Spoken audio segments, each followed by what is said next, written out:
kalau masuk ke pemerintahan, kebanyakan mereka bahkan yang murtad pun diangkat sebagai pemimpin. Ribut kemarin masalah Ahok diangkat jadi ketua komisaris Pertamina, nggak apa-apa, itu hak pemerintah. Tapi masih banyak orang Islam yang lebih berkompeten, yang punya kemampuan qualified dibanding Ahok. Biadlil umaro, adilnya pemerintah. Mana asli Islam, mana pengecut, mana pecundang, mana pecundang. Terlihat di publik mana memang petarung, mana ayam sayur. Kelihatan.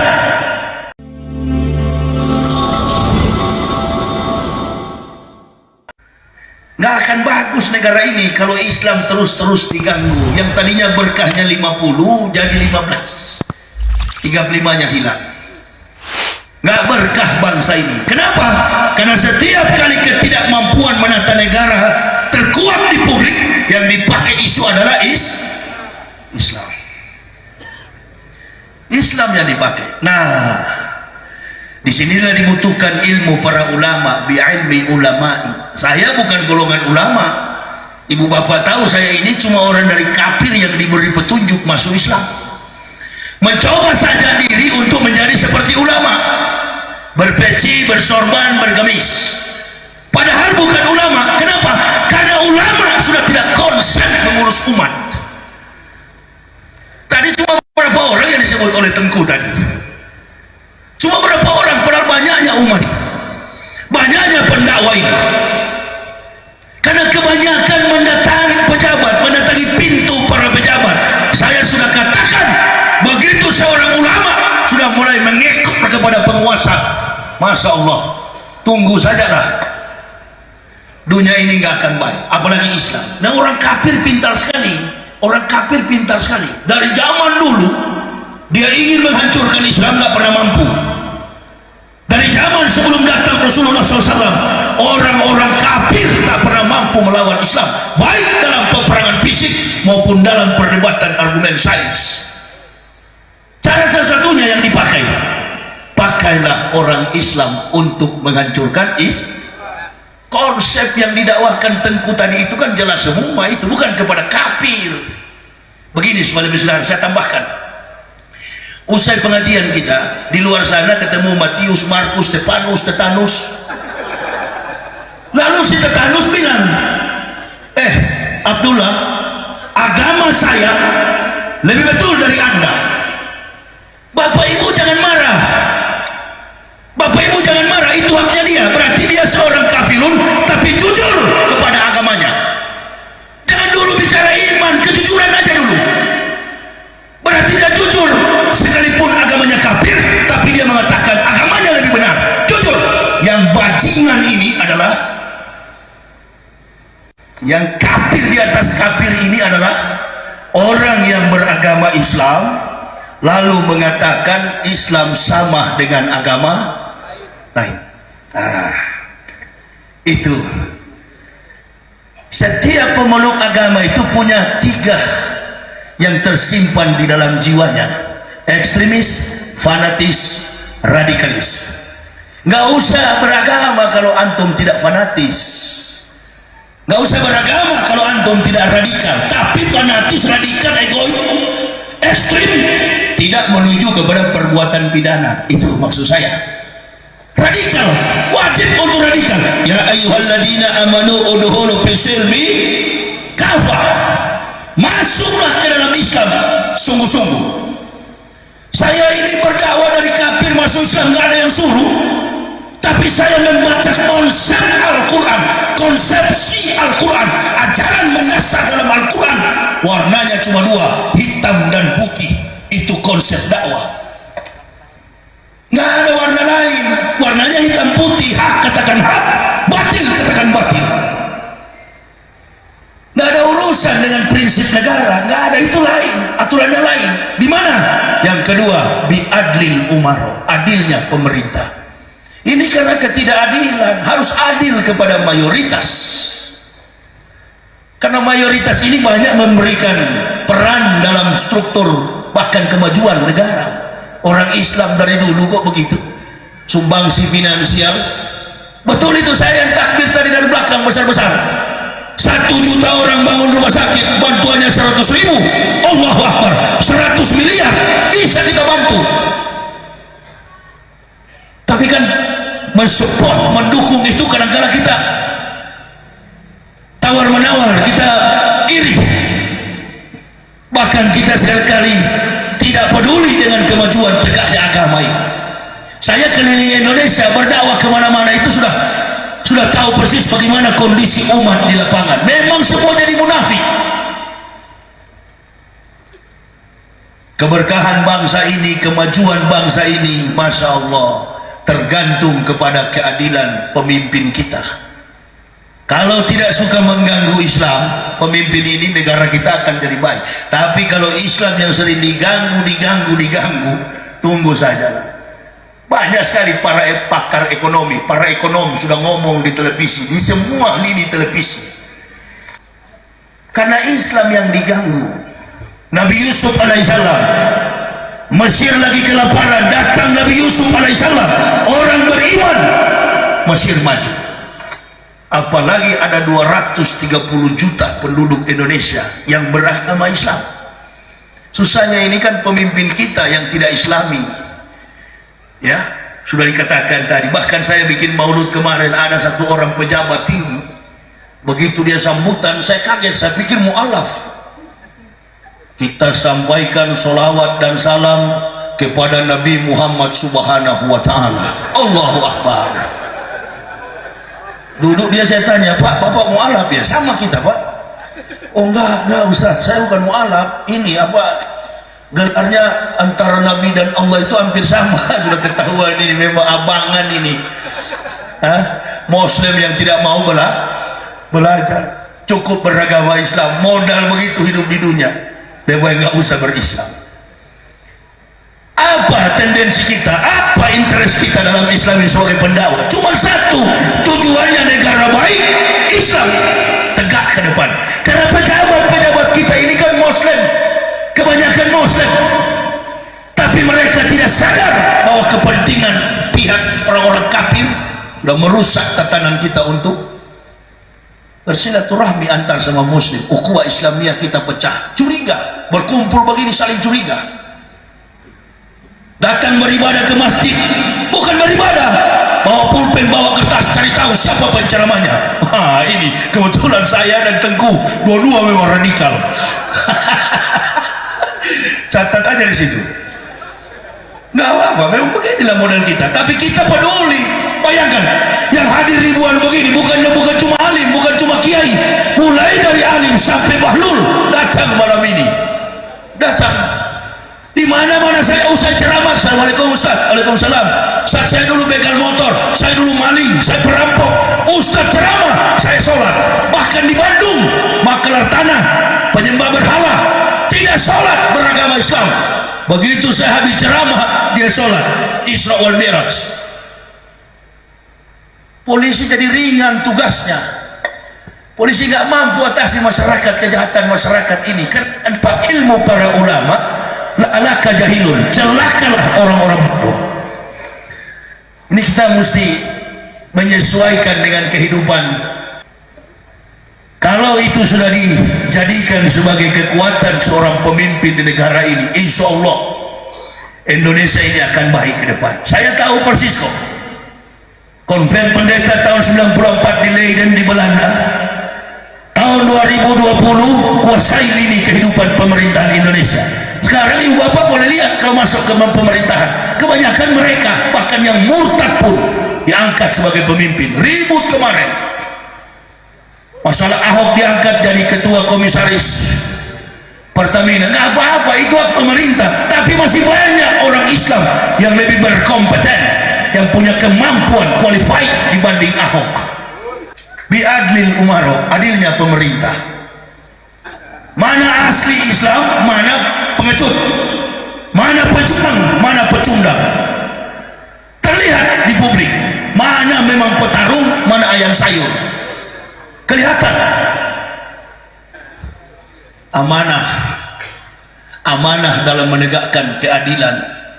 Qul amarah rabbi bil qis wa aqimu wujuhakum inda kulli masjidil wad'uh. mukhlisina lahuddin kama ba'da'akum ta'udu. Dan Tuhanku memerintahkanku untuk menjalankan keadilan. Hadapkan muka wajah dirimu ketika sujud menyembah kepada Allah dengan mengikhlaskan ketaatan. Sebagaimana Dia telah menciptakan kamu, demikian kamu akan kembali kepadanya. Akan dipertanggungjawabkan semua yang kita buat. Iqra kitabaka kafa binafsikal yauma 'alaika hasiban. Bacalah kitabmu, cukup dirimu sendiri yang menjadi penghisap atas perbuatan. Barikatan mustawfizatan ala rukabeh, terkapar kita di pelataran kiamat bagai seorang terdakwa di hadapan hakim. Apa yang kita tunggu? Apa yang kita tunggu? Hanya mengikuti satu komando suara dari depan. 600 tahun kita terkapar di padang mahsyar, telanjang dan tidak saling mengetahui. Siapa yang akan kita harapkan? Syafaat baginda Rasulullah Muhammad sallallahu alaihi wasallam. Kalau intelektual tidak mampu, maka naluri manusia itu buta huruf, buta hati. Ini bahaya. Di Indonesia kan begitu, banyak sok pintar, padahal buta huruf, goblok. Lalu mencoba membangun masyarakat, menipu masyarakat. Ini yang Al-Quran katakan, wa minan nas man yaqulu amana billahi yaumal akhir. Ada orang-orang yang mengaku beriman kepada Allah di antara kamu. Mereka mengharapkan yaumil akhir, beriman kepada Allah, tapi mereka menipu orang-orang beriman. Siapa yang lebih mulia? Siapa yang lebih berjasa di abad 20? Kalau orang cerdas, orang pintar, jangan bandingkan Pak Karno boleh dibandingkan dengan Donald Bebek, Presiden Amerika maksud saya, Donald Trump. Bandingkan dengan Donald Trump, siapa berkompeten? Atau dibandingkan dengan Marcos, atau dibandingkan dengan Lee Kuan, Perdana Menteri Singapura itu. Ya, dibandingkan dengan itu negara Malaysia, Nazir Razak atau siapa itu, Mahathir Muhammad, itu boleh dibandingkan. Jangankan kita orang Islam, orang Barat saja, Profesor Dr. James Keynes, Lawrence Edward Joseph, dan yang terakhir penulis buku Michael Hort menempatkan Rasulullah SAW dari catatan 100 manusia terbaik. Beliau menduduki ranking pertama. Nabi Rasul Muhammad itu bukan cuma Nabi, Rasulullah dihadirkan oleh Allah sebelum datangnya beliau. Berganti-ganti Nabi yang diutus oleh Allah, 124.000 Nabi yang diutus oleh Allah. Nabi yang terakhir dari kalangan Bani Israel, Isa alaihissalam, menyampaikan risalah tentang hadirnya Rasulullah Muhammad sallallahu alaihi wasallam, dan masih tercatat dalam Al-Quran. Dalam kehidupan keagamaan Yahudi yang begitu ketat, ibu bapak mesti tahu agama Yahudi itu adalah agama yang lebih ketat dalam persoalan toharo, dalam persoalan warok dibandingkan agama Islam. Silsilah tentang kehadiran Rasulullah SAW tidak terpisah dari kelahiran Nabi Isa alaihissalam. Bahkan hanya dua golongan yang paling tahu tentang datangnya Rasulullah Muhammad sallallahu alaihi wasallam. Golongan yang pertama para nabi, dan golongan yang kedua ahli kitab, para pendeta. Ketika Maryam dalam keadaan hamil mengandung, di tengah adat istiadat Israel yang begitu ketat mempertahankan 3 hukum rajam. Di Israel itu sampai hari ini ketemu orang kusta rajam dengan batu, ketemu anjing rajam dengan batu, ketemu wanita berzinah rajam dengan batu. Kebetulan Maryam ini adalah wanita yang hamil tanpa proses biologis, tanpa konotasi seks, hamil tiba-tiba atas nikmat kurnia dari Allah Subhanahu wa taala. Berkumpul Saduki, Yahudi, Parisi, dan datanglah para ahli perbintangan, kaum Majusi, orang-orang yang melihat bintang. Kalau di Kristen itu setiap tanggal 25 Desember, nah beberapa hari lagi, itu mereka menyebutnya orang-orang Majus. Mereka mereka sudah melihat ada bintang dari timur di atas rumahnya Maryam. Kata orang Majusi, jangan dirajam, dibawa diadukan ke pengadilan agama Yudaisme. Ditanya sama Maryam, siapa suamimu? Berulang-ulang ditanya, nggak pernah Maryam mengaku karena memang tidak ada yang berbuat. Dan dalam sejarah Maryam itu menggunakan cadar, hanya terlihat kedua belah matanya, kelopak matanya, kuku tangannya, kuku kakinya tidak pernah terlihat. Maryam itu adalah perempuan yang soleha, pandai menjaga syahwat, pandai menjaga kehormatannya, dan juga pandai melaksanakan rajin sholat 2 waktu. Maka Maryam dituduh seperti itu, goncang hatinya. Menghindar Maryam, lari ke satu pondok di Nazaret, Baitlam, Bethlehem. Kemudian Kristen merubah, katanya Maryam lari ke kandang binatang. Di sini cerita ini mulai berubah. Padahal Maryam berlindung di bawah pelepah-pelepah kurma. Datanglah Rohul Kudus pada tengah malam, malaikat Jibril. Pulanglah Maryam, sebab kandunganmu itu sudah waktunya untuk melahirkan. Pulang Maryam. Apa yang merawat kandungan Maryam? Suami istri Ananias dan Safira. Habib Rizik pernah dilapor dulu oleh mahasiswa kafir Kristen, ditanyakan, kalaukah Isa dilahirkan, siapa bidannya? Marah. Kalau saya masih posisi Kristen, saya akan jawab, yang menjadi bidan pada waktu itu adalah Safira, suaminya Ananias yang menyunat Isa. Ini sejarah terkait dengan kerasulan Nabi Muhammad, penting diketahui supaya orang Kristen dengar dia masuk Islam. Umat Islam kokoh mengklaim bahwa Isa adalah Nabi kita. Kristen bukan Isa, Yesus. Silsilah dari dewa agama Romawi kuno, Zeus, Lesos, Christos, Yesus Kristus. Nama asli di kampungnya Baitlam, Yeshua Hamasya. Baru dalam bahasa Arabnya Isa Al-Masih. Begitu pulang Maryam ke rumahnya, melahirkan anak ini, diletakkan dalam ayunan. Kaget Yahudi kemana-mana membawa kitab. Begitu Yahudi lihat anaknya sudah di ayunan, bayi yang baru potong pusarnya ini berbicara, qala ini Abdullahi ataniyal kitab wa ja'alani nabiyya wa ja'alani mubarakan ainama kuntu awsani bisolati wa zakati manumtu hayat. Kata Nabi Isa, saya ini hamba Allah, ataniyal kitab, Allah memberi aku kitab, wa ja'alani nabiyya, dan mengutus aku sebagai nabi. Kemanapun aku pergi, kata Al-Masih, Allah memerintahkanku mendirikan sholat, menunaikan zakat, manumtu hayat, sepanjang umurku. Kaget Yahudi. Begitu diperiksa dalam kitabnya, ini Yahudi kemana-mana bawa kitab. Kemarin saya di Belawan di Medan pun lihat, setiap hari Minggu pagi kalau ibu-ibu perhatikan, banyak sekali cucu-cucu Yahudi itu ke gereja bawa kitab, ongkang kaki, rok pendek, kelihatan kitab di tangan.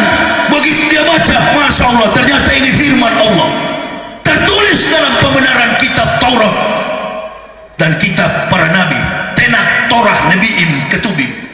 Mereka periksa itu, oh memang benar dia datang sebagai utusan. Tunggu lagi, kata Yahudi, kita tunggu hari yang ke-8.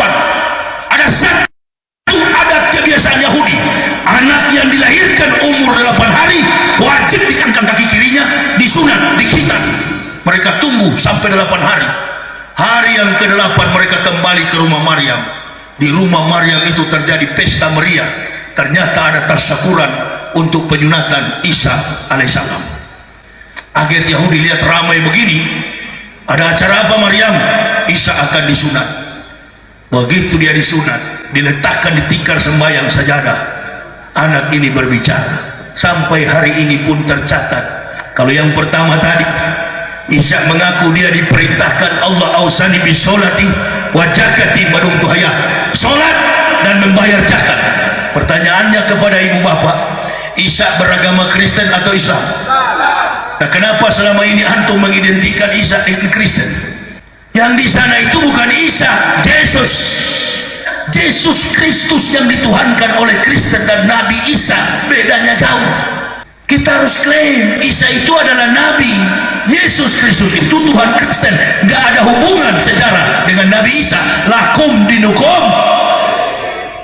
Tadi kan Tengku sudah mengatakan secara sistematis, teologis. Dibacakanlah ayat itu oleh Isa yang masih 8 hari, disunat. Betul ini ceritanya Ustaz. Bongkar Bible Kristen itu perjanjian baru, Lukas pasal 2 ayat 21. Pada hari yang ke-8 anak itu dilahirkan, disunat dan diberi nama Yesus. Yesus tidak dibaptis tapi disunat. Kemarin kalau memang jadi debat dengan semua pendeta di Indonesia, saya mau tanya, kalian ini sudah sunat apa belum? Itu ajalah saya mau tanya, tolong dijawab dulu. Hah? Begitu Yahudi melihat anak ini sudah diletakkan di tikar sembahyang, keluarlah ayat. Wa idskola Isa bin Maryam, ya bani Israila, inni rasulillahi ilaikum musaddiqan baina yadaya minat taurati wa sijrom bi rasulil ya'ti min bani ismuhu Ahmad. Datang Rasulullah. Sekarang pertanyaannya, waktu Nabi Isa bilang begitu, Al-Quran sudah turun apa belum? Oh, masa belum turun? Buktinya sampai sekarang masih ada. Masa belum turun? Al-Quran sudah turun. Semua nabi membawa Al-Quran. Taurat yang diturunkan dulu bukan dalam bentuk kitab, Taurat dalam bentuk 2 loh batu. Injil yang dibawa Isa bukan dalam bentuk kitab, tertuang dalam lisan lidah Nabi Isa. Nggak ada ahli sejarah dapat menemukan Injil yang asli. Yang ada di Kristen itu bukan Injil. 200 tahun Al-Masih sudah diangkat, barulah Injil itu ada. Nabi Muhammad belum datang, Al-Quran sudah turun.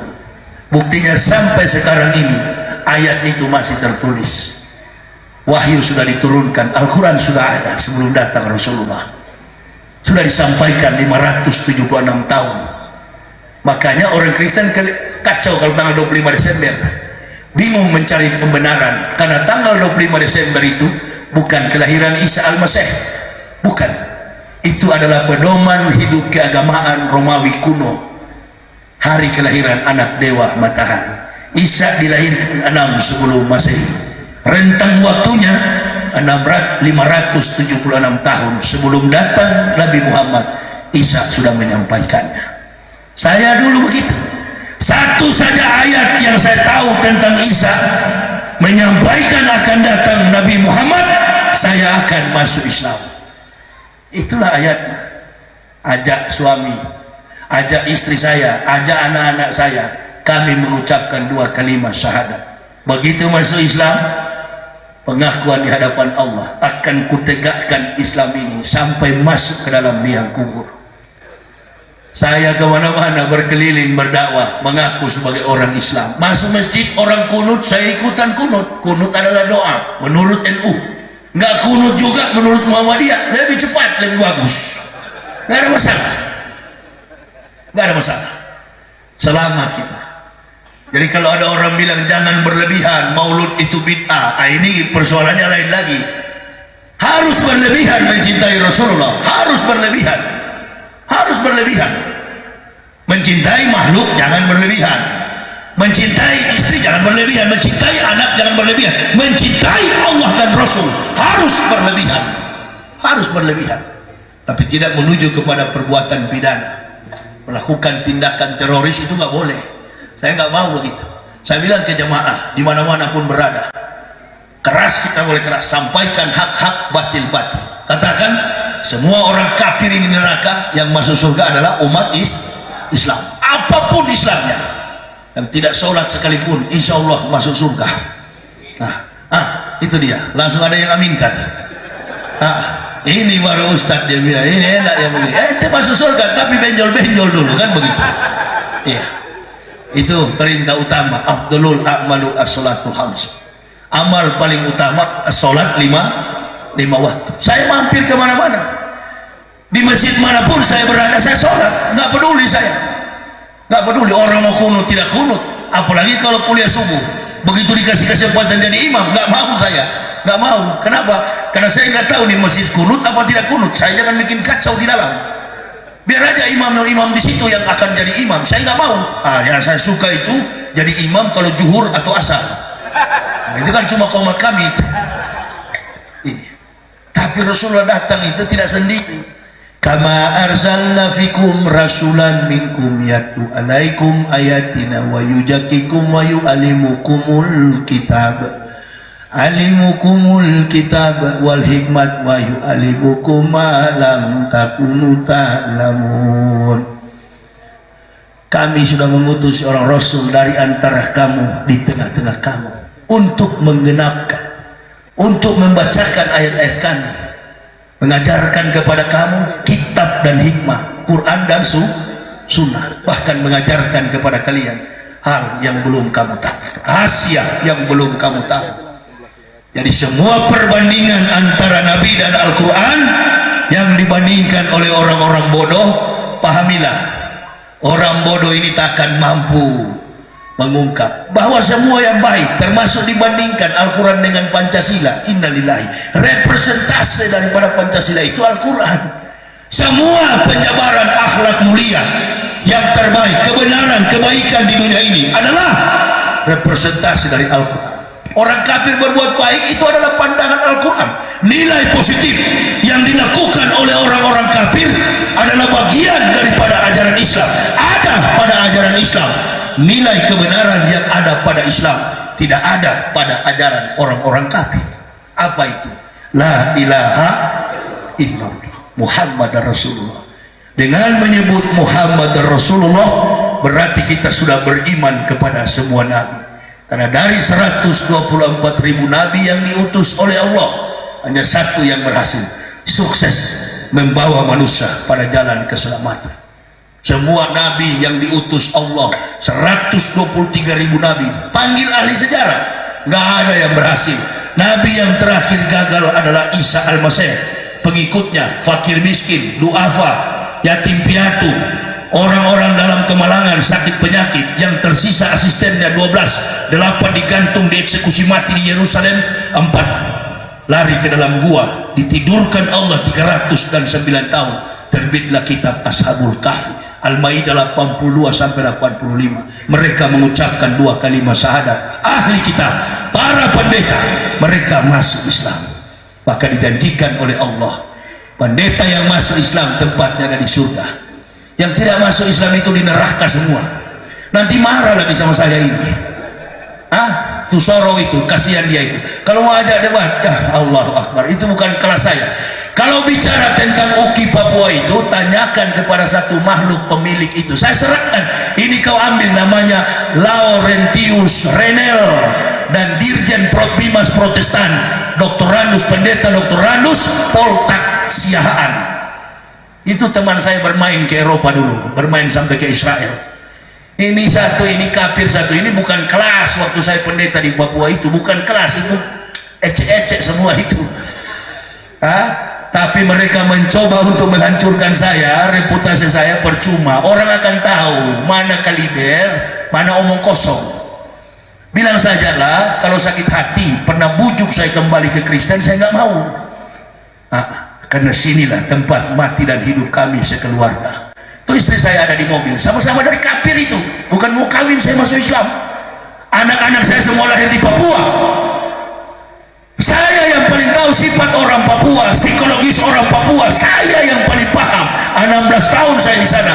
Orang Papua itu jujur dan tidak mau mencelakai pendatang. Saya tahu.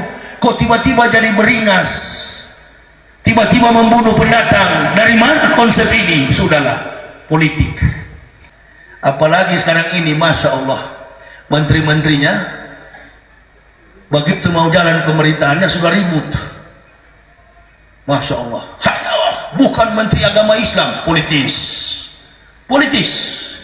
Makanya Abraham Lincoln bilang, kalau mau belajar politik, cobalah berjalan di pinggir pantai, buka terompa kasutmu, 3 langkah ke depan, berhenti, angkat kakimu, hitung setiap butir di bawah telapak kakimu.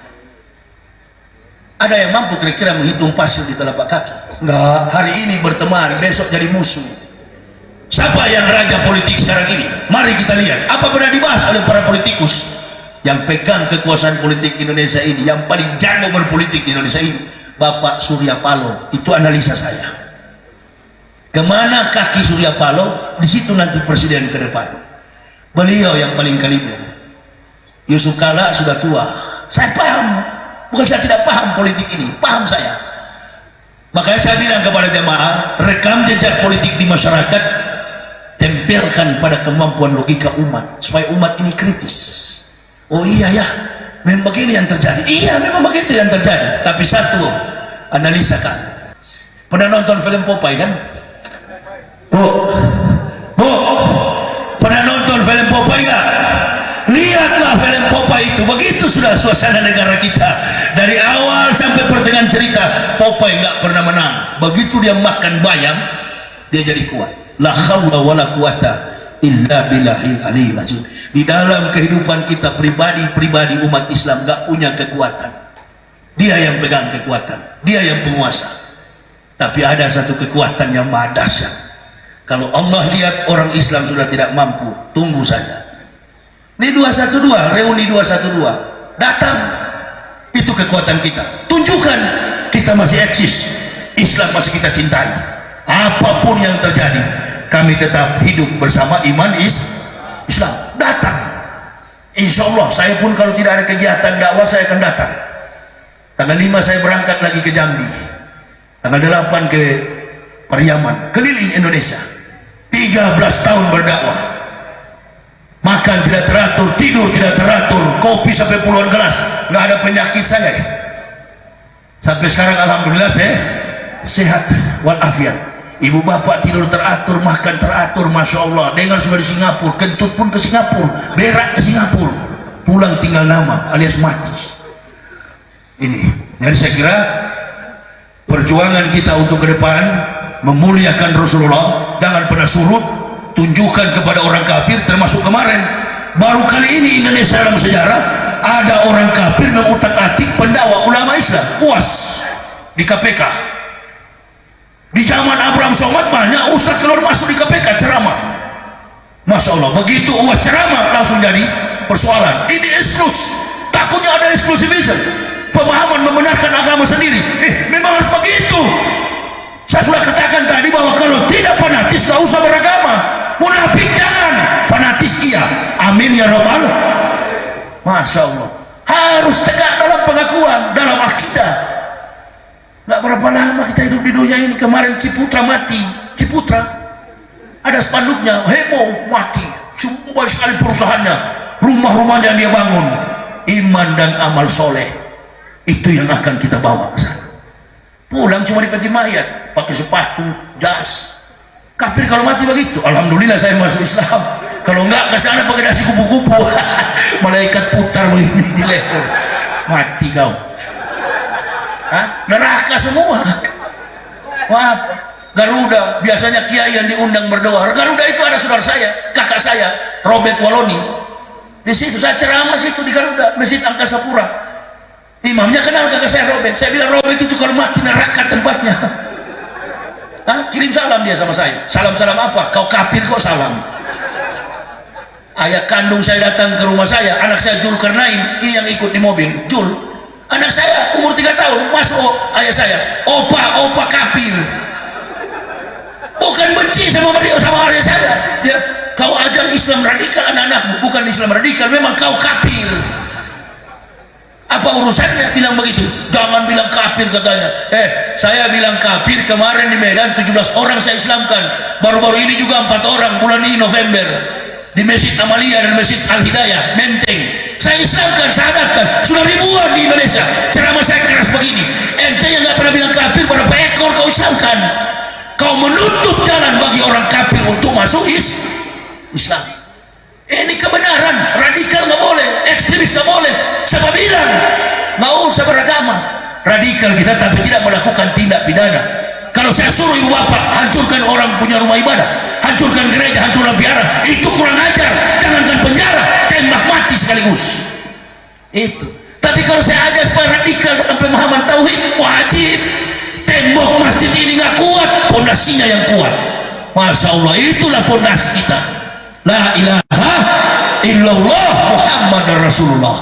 Kecintaan kita, beliau bukan cuma nabi, tapi sudah menyatu di dalam jantung kita. Kalau dibanding-bandingkan orang bodoh, saya nggak terlalu menanggapi itu, karena yang tanggapi goblok.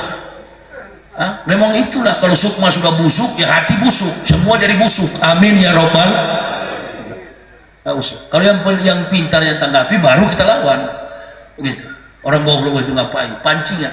Yang anti Pancasila, yang anti NKRI, bukan ustadz. Yang anti Pancasila dari dulu adalah PKI. Nah itu, bapak petugas, catatlah itu ya, bahwa PKI anti Pancasila. Kami ini pendakwa dari kecil, saya punya papa tentara. Sebelum pergi ke sekolah, hafal dulu Pancasila depan pintu, kaki kanan di atas, tangan ke kepala, ucapkan Pancasila, baru ke sekolah. Jadi tertanam dalam jiwa kami itu. Ya, tapi kecintaan kami yang paling utama adalah kepada Rasulullah Muhammad Sallallahu Alaihi Wasallam. Inilah yang perlu kami jelaskan. Mudah-mudahan manfaat bagi ibu bapak. Kami tidak lagi menyampaikan ini sudah terlalu larut malam. Alhamdulillah jemaah masih bertahan. Saya tadi macet di jalan sini, apalagi di Ciputra itu sudah ada mall baru TSM, macet sekali. Saya ikut dari Depok tadi. Saya baru tiba dari Medan tadi sore, langsung ke sini. Alhamdulillah sudah 6 gelas kopi. Ya, saya kira sudah cukup. Ini di meja nggak ada. Ya insya Allah nanti di lain waktu kita akan jumpa lagi. Sudah banyak yang diuraikan oleh Kiai Tengku. Ini senior saya hanya semangat ini, nggak ada ilmu sama sekali, kosong kepala saya. Beda dengan UAS itu badan kecil, otaknya besar. Saya badan besar, otak kosong. Tapi jangan coba-coba ganggu UAS, pasti saya merontak itu. Nggak peduli saya. Si kafir-kafir inilah, mereka yang bermain. Orang Islam jadi munafik, nggak tahu diri. Nah, saya kira itu yang bisa saya sampaikan. Kita tidak pernah melawan negara, nggak pernah. Kita justru membantu negara ini untuk maju ke depan. Bukan individu yang kita doakan. Indonesia menjadi negara yang baldatun thayyibatun wa rabbun ghafur. Saya kira ini yang bisa kami sampaikan. Mudah-mudahan dapat memotivasi kita semua. Terima kasih atas segala perhatiannya. Mohon maaf atas segala kekurangan kami. Usikum wa nafsi bi taqwallah. La ilaha illa huwa 'alallahi falyatawakkalul mu'minun. Wassalamualaikum warahmatullahi wabarakatuh. Waalaikumsalam warahmatullahi wabarakatuh.